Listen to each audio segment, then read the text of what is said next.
नमस्कार, आप देख रहे हैं द हिंद 24 न्यूज और मैं हूं आपके साथ साक्षी। आइए नजर डालते हैं आज की बड़ी खबरों की ओर। भगवान बिरसा मुंडा की 150वीं जयंती समारोह के तहत आज राज्य मंत्रिमंडल की अध्यक्षता में अंबाजी में एक कार्यक्रम आयोजित किया गया। कार्यक्रम का उद्घाटन माननीय मंत्री श्री ऋषिकेश भाई पटेल ने किया।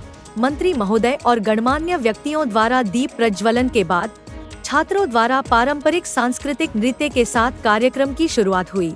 इस अवसर पर मंत्री और गणमान्य लोगों ने कक्षा 12 में जिला स्तर पर प्रथम, द्वितीय और तृतीय स्थान प्राप्त करने वाले छात्रों को प्रोत्साहन पुरस्कार प्रदान किए, जिसमें प्रथम स्थान को 15,000 रुपए, द्वितीय स्थान को 11,000 रुपए और तृतीय स्थान को 9,000 रुपए की प्रोत्साहन राशि दी गई। इसके साथ ही विशेष उपलब्धि हासिल करने वाले और प्रतियोगी परीक्षा उत्तीर्ण करने वाले और सरकारी सेवा में कार्यरत आदिवासी छात्रों को प्रशंसा पत्र देकर सम्मानित किया गया। इस अवसर पर रक्षाबंधन के पावन अवसर पर छात्रों ने मंत्री और गणमान्य लोगों को राखी बांधकर जश्न मनाया। मंत्री द्वारा आदिवासी लाभार्थियों को विभिन्न योजनाओं के तहत लाभ वितरित किए गए। कुंवरबाई का मामेरू, मकान सहाय योजना, एकीकृत डेयरी विकास सहित योजनाओं के चेक और स्वीकृति आदेश दिए गए। कार्यक्रम में जिला कलेक्टर श्री मिहिर पटेल, जिला विकास अधिकारी श्री MJ दवे, जनजाति सहायक आयुक्त श्री, परियोजना प्रशासक श्री, दांता प्रांत अधिकारी श्री, संबंधित विभागों के अधिकारी कर्मचारी एवं बड़ी संख्या में लोग उपस्थित थे। भगवान बिरसा मुंडानी 150મી जन्म जयंती समग्र देश અને ગુજરાતમાં અને ખૂબ ધામધૂમથી ઉજવાઈ રહી છે।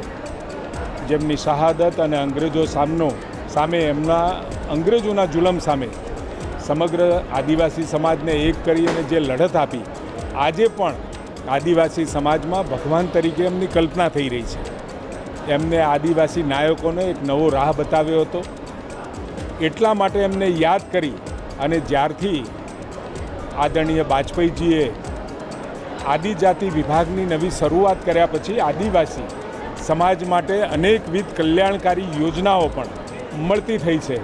મને કહેતા આનંદ થાય છે, આદિવાસી સમાજ પણ પોતાને ગૌરવાન્વિત મહેસૂસ કરે છે।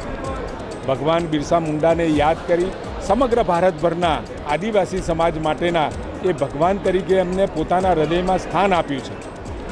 એવા સમયે આપણે સૌ એમની 150મી જન્મ જયંતિ ગૌરવભેર ઉજવણી કરીએ છીએ। અને એ સમયે આમ તો 2007થી પ્રધાનમંત્રી મોદી સાહેબ જ્યારે મુખ્યમંત્રી હતા ત્યારથી વનબંધુ કલ્યાણ યોજનાથી અનેકવિધ લાભો આદિજાતિ સુધી પહોંચાડ્યા છે।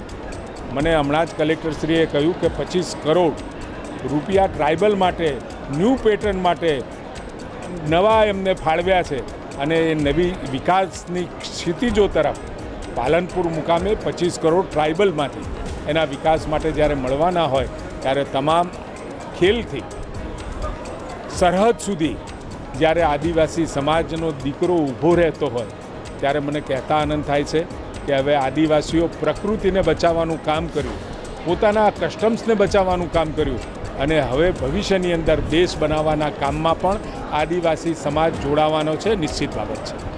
देखते रहिए द हिंद 24 न्यूज।